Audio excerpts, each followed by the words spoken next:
Welcome to the Codecast podcast. Real-world insights for your daily medical coding and billing processes.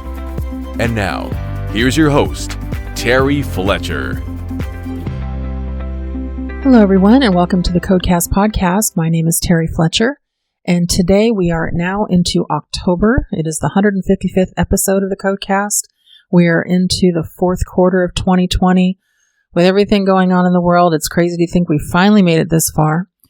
I first wanted to extend my thoughts, prayers, and best wishes for a speedy recovery to the President and the First Lady, who did announce last week that they contracted COVID-19. He had mild symptoms, and they were praying for their speedy recovery. So no matter what side of the aisle you're on, we definitely only wish the best for their first family. So as we start October, I wanted to start with a news bulletin that came in late Friday night. And I was actually surprised that it came in so early, but also surprised that this is even happening. So the public health emergency, which is supposed to end October 26th, because it goes out every 90 days and we got renewed from July, was renewed for another 90 days, which would take us into January 26, 2021. And I'm not sure why they extended it. If you look around and you actually, query some of the hospitals and everything, across the country, we are less than 8% capacity in hospital admissions for COVID, and the recovery rate for all age groups is above 99%. So for certain age groups, say kids under 18, it's 99.9%. Then there's the next age group, and it's like 99.5%. I think the only age group that's 99% exactly is over 75. So Alex Zard, the HHS director, did this really without warning, and it was kind of interesting that he did it on the eve that the president went to Walter Reed. And so I'm not really sure what his insight is to doing this was. So I would make sure you keep checking, because once the election's over, I'd be surprised if they continue to extend this into January. I don't think this is appropriate, and I'm just giving you my professional opinion. Because in my opinion, what they're doing is they're extending it based on an anticipated tough flu season, and it affects so much reimbursement, actually, and in the final rule that's coming out. And this makes no sense because it's going to conflict everything that's in the final rule. It also conflicts, or I should say puts a heavy burden on practices, providers, and hospitals, because the CMS audits are in full force, regardless of the PHE, which has caused all kinds of administrative burdens, and now having to make sure that you have the correct PPE, so the protective gear for patients coming in, and industrial cleaning, etc. But they're finding a lot of fraud and abuse. The UPIC and RAC audits are targeting telehealth. The last information that I have, which was yesterday, that there's over $4 billion at this point on abuse using telehealth platform, mostly opioid scripts and genetic testing, but there's more coming. And so and they said telemarketing and just how they're targeting the patients under Medicare. So just make sure that if you're engaging still in telehealth, which I know a lot of practices are, still have a good percentage, that you're above reproach, that your documentation and your coding is audit proof. If not, have us take a look, because our audits have really ramped up as well, just because everybody's being proactive to make sure that they can pass an audit. And so it's really important to just keep that in mind, because I can see this getting completely out of hand. Because remember, during the PHE, under the CARES Act and under the 1135 waivers, some of the money they pushed out, and then there's another package coming for healthcare, they have to find a way to pay for it. And they also postponed, we don't know till when, the advance or accelerated payments, which were supposed to start offsetting checks as of August 1st. But there's, you can't just print money in the basement. You've got to find a way to pay for this. And so they're going to do it through getting money back from audits. And so that's the only thing I can see, because there's so much money being pushed out right now, and our debt ceiling is just ridiculous. So anyway, just keep your eye on that. It's, again, the PHE has been extended until January, or another 90 days. It's funny how they never give you a date that it ends. They just tell you it's been extended, and you're supposed to make the assumption that it's a 90 days extension, because that's typically what it is. So today on my coding topic, I've been trying to do some specialty topics. A couple weeks ago, I did gastro, and then I did cardiology. And this week, I'm going to do dermatology. I actually have also been asked to do ER medicine and just some other specialties, ortho, etc. So please make sure that you contact me or DM me or find me on any of the social media platforms if there's some specialty that you would like me to spotlight as well. But the reason I'm focusing on dermatology this week is I wanted to bring a couple of things to the forefront because I'm getting a lot of coding emails, mostly from my Coding Corner clients, but also from some new clients that actually wanted to join the membership. But it appears that there definitely needs to be a refresher on how to choose codes in the debridement section. So I'm going to have a discussion with you on that and hopefully make it not only easier for you when you're working in the integumentary system, which is skin, but also help you to understand some of the nuances when it comes to working with wound care and some of the treatment. So you really have to kind of understand the definition and then what Medicare's definition is, because a lot of these patients are definitely Medicare patients. So first of all, wound care involves treatment for various types of damage to the skin. It includes an assessment, a management, cleansing of the wound, sometimes a simple debridement, a removal and reapplication of wound dressings.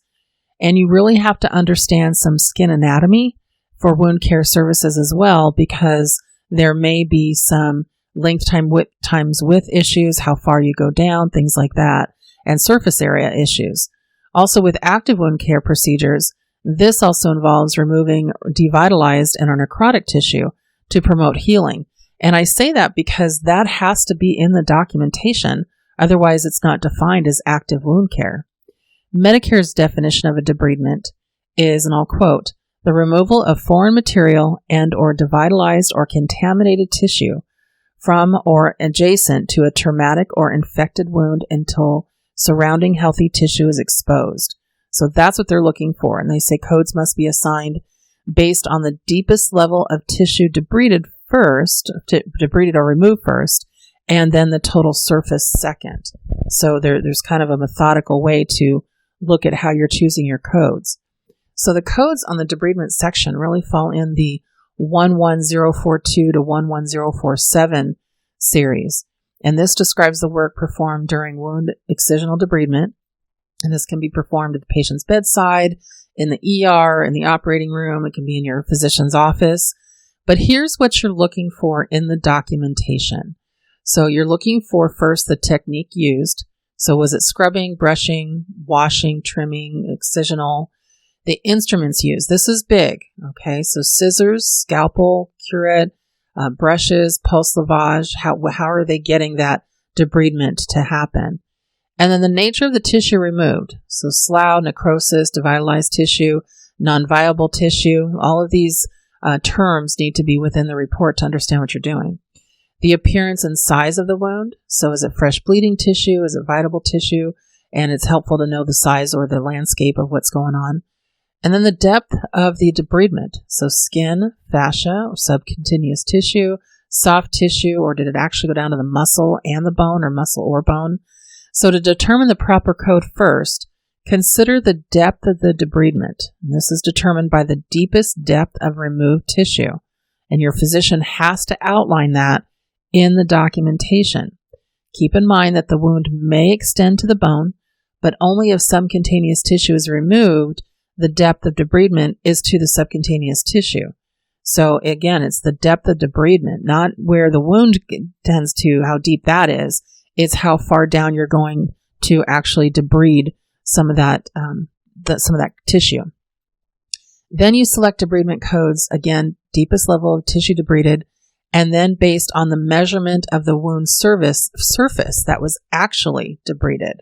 So when the entire wound is debrided, the wound measurement after the debridement should be reported. So let me repeat that. When the entire wound is debrided, measure after the debridement, and that's going to be your logistics that's going to be your measurements when you're reporting.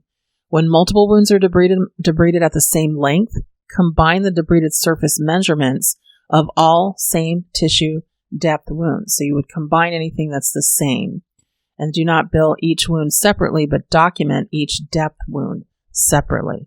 Okay, so I know there's a lot that goes into it. So one of the things, what matters is specifically in the report. Laterality does not matter, so nobody cares about right or left side. You can put it in there, but it's not necessary as far as choosing your code. Anatomical location, however, does matter. And there are codes for leg, including ankle. There are codes for foot and toes and different areas, trunk, arms, face, scalp. There are all kinds of locations for actually where you're at with that. So it's important to make sure you know what that documented surface area is, because you're going to be determining that by square centimeters. So you want to know what if the portion of the wound is debrided. Report only the measurement of the actual area that's debrided, but just make sure that if it's the entire wound surface, that you're looking also at square centimeters. So, for example, subcutaneous tissue codes would be 11042, and that's for the first 20 square centimeters. 11045 is an add-on code for an additional 20 square centimeters. Muscle or fascia. So this now goes into epidermis, dermis, and subcutaneous tissue.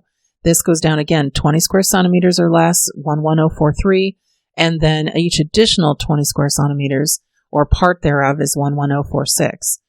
Now, when you get into debridement of the bone, now you're getting into each layer. Now, again, you're going epidermis, dermis, subcutaneous tissue, muscle and or fascia, and also bone.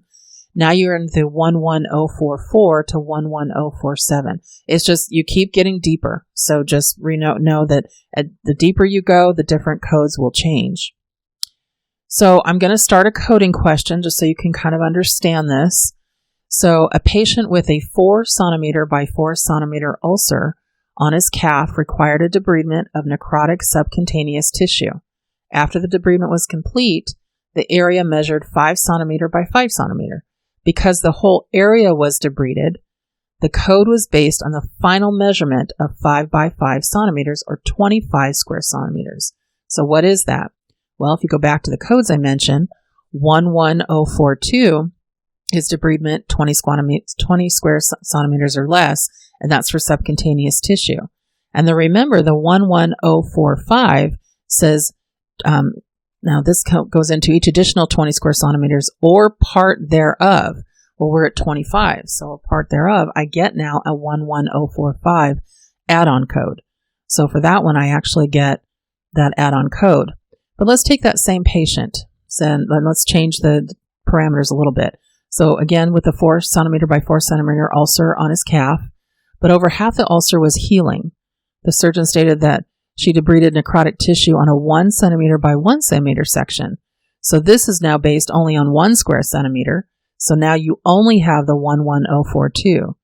Remember, before it was the necrotic tissue, and we had to do the entire surface area. This one, we're only basically what you actually debride. And it changes your coding, even though the patient may present at the same situation, but in the same encounter, same situation as far as the diagnosis. But then what you actually debride is going to change your coding process on that. So just make sure that you're understanding some of those processes. Otherwise, it could be definitely kind of confusing there. And I'm just going to give you one more. This one is a 15 square centimeter of subcutaneous tissue debrided from the right leg and 10 centimeters subcutaneous tissue from the left leg. Okay, so again, we're at that 25, and this is when the same depth is greater. Remember, if we have something that is the same, we're supposed to use just the add-on code. So we have 11042 and 11045. So you add them up when it's still the same because we're just doing subcutaneous. If we had the second leg was actually looking at bone or muscle or something extra, then you would code it separately. But when it's the same tissue that's being debrided, then you're going to look at it that way. So I could keep going on about this forever, but I don't want to give you a webinar. But I just wanted to really touch on some things that have been just kind of concerning me as far as understanding the skin and the integumentary system. So I have an on-demand webinar with this if you want more of that information. So feel free to contact me or look at terryfletcher.net. Okay, and our Codecast was also brought to you today by Charles Schwab. Be a more informed investor. Follow us for news and insight to help you own your own tomorrow. AboutSchwab.com. So my personal tidbit this week, and I've been thinking about the things that we have been missing because of quarantine and lockdowns, and there's still many states that really have only opened up maybe 25% or halfway. And there's some people that absolutely went back to work and they just said, screw it, we need to make money, which I get that. I mean, in California, even though they say that we're still halfway locked down, if you went on our freeways, you wouldn't believe it. So there's certain things you just at some point have to, I guess, exercise your civil liberties and say, I need to go back to work. Wear your mask, wash your hands, social distance, all that they recommend. But I wanted to just comment on something that I'm noticing happening now that we are almost 8 months now into this pandemic. Halloween and Thanksgiving and Christmas and Hanukkah are all coming. Make sure, especially if you have small kids or even teenagers, make sure that you're still decorating. Change your decor for the fall. Get a pumpkin, go to the pumpkin patch and carve it outside on newspaper because it's very messy. But don't cancel life. Don't wait for this to go away. It's going to change things for a very long time, and we don't know where it's going. I'm already starting to see some states are having a spike. But depression, anxiety, suicide is a really big problem during this pandemic, and you can't let it win. If you're working from home, make a conscious effort to leave the house. Yes, with a mask if you need to, but go grab a Starbucks or go grab a burger. Look at the ocean. But, again, see a friend. And this is one thing I've done with my friends because everybody's all about, you can't necessarily see friends. Well, we do, but we're very responsible about it. I have a lawn chair in the back of my car where basically I go and see a friend and she'll sit on her porch or she'll sit where she is. I'll be 6 feet away from her. Because we're exercising our social distance, we don't have our masks on. And then we just have our conversation. She pours herself a glass of wine. I have my Starbucks iced tea. And so we just have our call. But we just basically need to talk, our personal connection. But if you don't have joy in this world, you can't survive. And something just as little as putting out little pumpkins for your kids and, putting out some fall decor, putting out maybe a couple candles at night. And, if your kids are on computer all day and they're distant learning, think about how you feel after a day of being on the computer. If you have not gone back to in-person learning, help your kids out. Give them some recess breaks. Use cookie cutters for their sandwiches, maybe Halloween themes, ghosts and pumpkins, etc. And then when you're cooking dinner at night, instead of the TV on, unless it's Monday Night Football, you know where I'm at, but put music on and make it their choice. Now you not only know what they're listening to and you can go, no, no, no, or basically you can see people kind of bebopping around to the music and say, you can turn it up. Let's play some music loud and make dinner together. But mental health is just as important as our physical health. And it is to others too. And we need to make sure that not only are we self-care with ourselves and getting that mental break, but that we're recognizing that the people around us need some joy as well. And you can do that for them just with some subtle changes to show them fall is here, colors are here, pumpkins are here, and, just help out your kids a little bit. For those of you who say, oh, I don't have cookie cutters, use a glass that's round or a glass that's square or whatever for sandwiches. I used to do that with my daughter all the time. She had different sandwiches in her lunch. I used to write her a note on a napkin saying, I love you, have a great day, and put it in her lunch. You need to do that for your kids, especially if some of you have kids that are not back to school full time. And just know, even if they're wearing a mask all day, give them a break at home and make sure that you're talking to them about their day so they can talk to you without that thing on. So just wanted to really kind of plead to your, inner self when it comes to mental health and just realizing how important it is for everybody. Okay, everyone, on this Terry Tuesday, thank you for spending some time with me. Make it a great day, a great week, and thank you for listening to the Codecast podcast. For more information on medical coding, billing, auditing, and compliance, including how to hire Terry, follow Terry on Twitter @TerryCoder1 or visit her website at www.terryfletcher.net. Podcast producer Joe Kuzma. Music producer Dassassin Music.